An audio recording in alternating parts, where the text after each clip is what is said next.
आपकी आंखों में कुछ भारतीय सिनेमा की सुनहरी यादों में कुछ चेहरे ऐसे हैं जो भुलाए नहीं जाते। उन्हीं में से एक नाम है विनोद मेहरा का। के टुकड़े टुकड़े करके मुस्कुरा।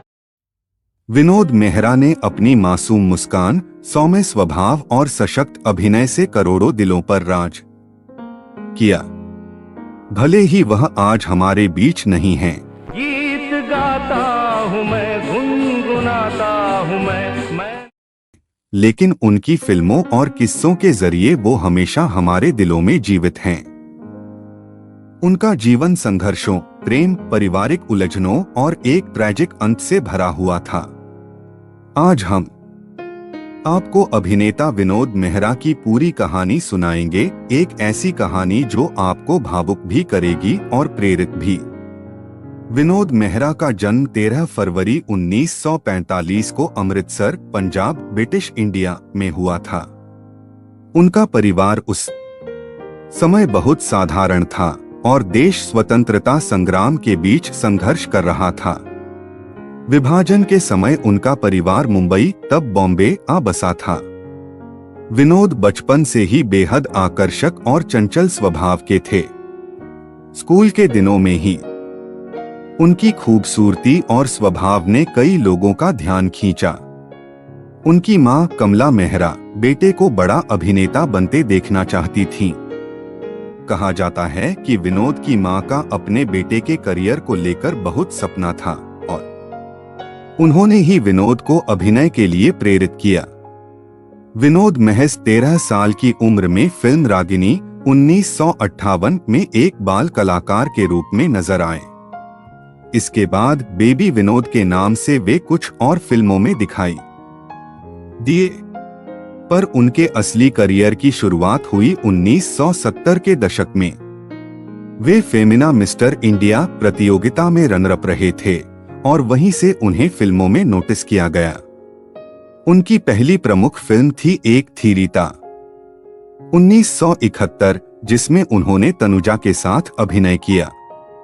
यह फिल्म भले ही बड़ी हिट नहीं रही, लेकिन विनोद मेहरा के सौम्य चेहरे और इमोशन अभिनय ने सबका ध्यान खींचा।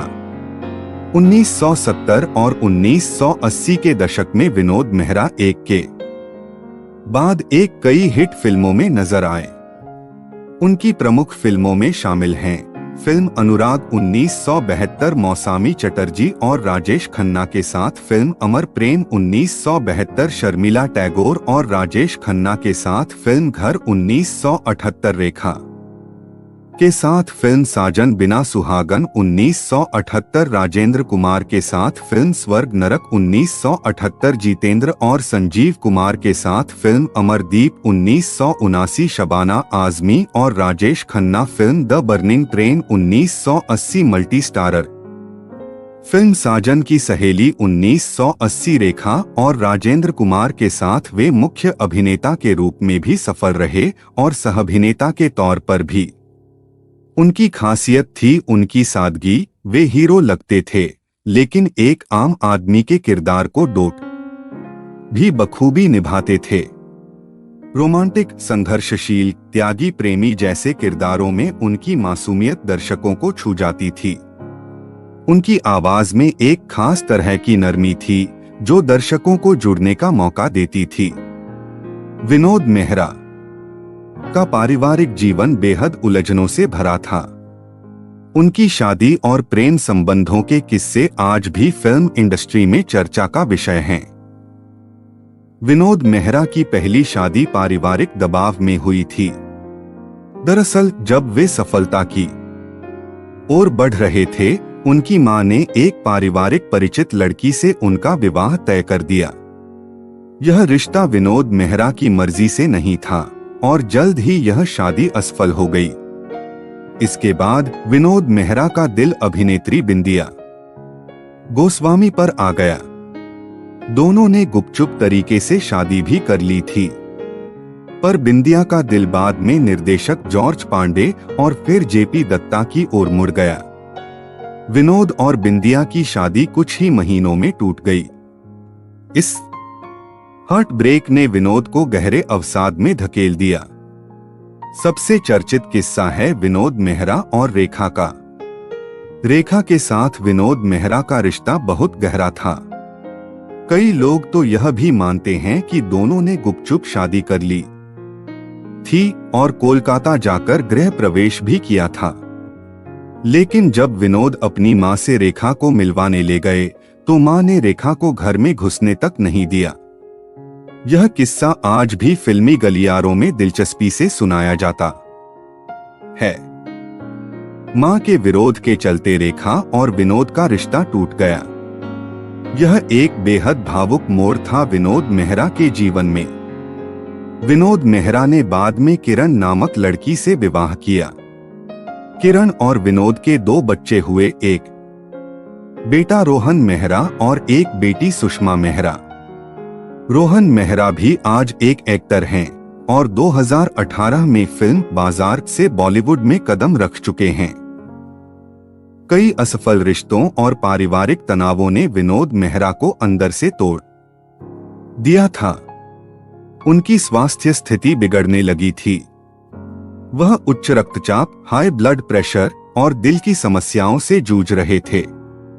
अंततः 30 अक्टूबर 1990 को सिर्फ 45 साल की उम्र में विनोद मेहरा को एक भारी हृदयाघात हार्ट अटैक आया और उन्होंने दुनिया को अलविदा कह दिया। उनकी मौत ने पूरी फिल्म इंडस्ट्री और लाखों चाहने वालों को गहरे शोक में डुबो दिया। आज भी जब हम 70 और 80 के दशक की हिंदी फिल्मों को देखते हैं तो विनोद मेहरा की मासूम सी मुस्कान और ईमानदार अभिनय हमें उनकी याद दिलाते हैं। उनकी बेटियों और बेटे ने भी आज उनके सपनों को आगे बढ़ाने की कोशिश की है। उनकी आखिरी फिल्म गुरुदेव उनकी मृत्यु के बाद रिलीज हुई थी, जिसमें उनके अधूरे दृश्यों को तकनीक से पूरा किया गया था। विनोद मेहरा और अमिताभ बच्चन बेहद करीबी दोस्त थे। कई बार दोनों ने एक दूसरे को फिल्मी असफलताओं के दौर में सहारा दिया। विनोद के सहज स्वभाव ने उन्हें इंडस्ट्री में सभी का दोस्त बना दिया था। विनोद मेहरा अपनी मां से बेहद प्यार करते थे।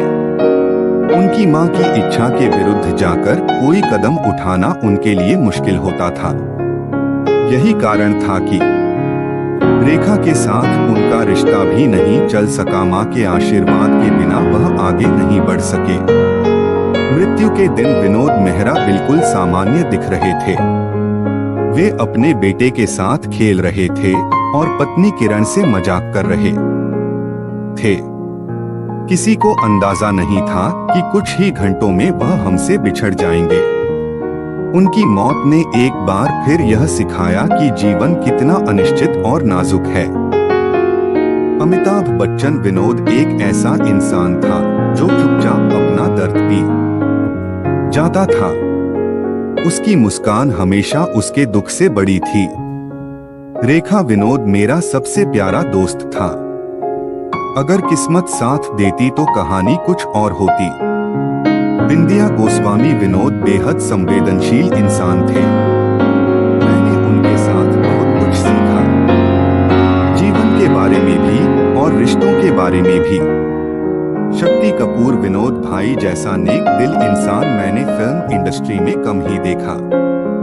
मौसमी चटर्जी वो जितना अच्छा कलाकार था, उससे भी कहीं बेहतर इंसान था। विनोद मेहरा का जीवन एक प्रेरणा है। प्रेम, संघर्ष, करियर और पारिवारिक जिम्मेदारियों के बीच संतुलन बनाने की एक कोशिश। उनका जाना हिंदी सिनेमा के लिए एक बड़ी क्षति थी, लेकिन उनकी यादें आज भी हमारे साथ हैं।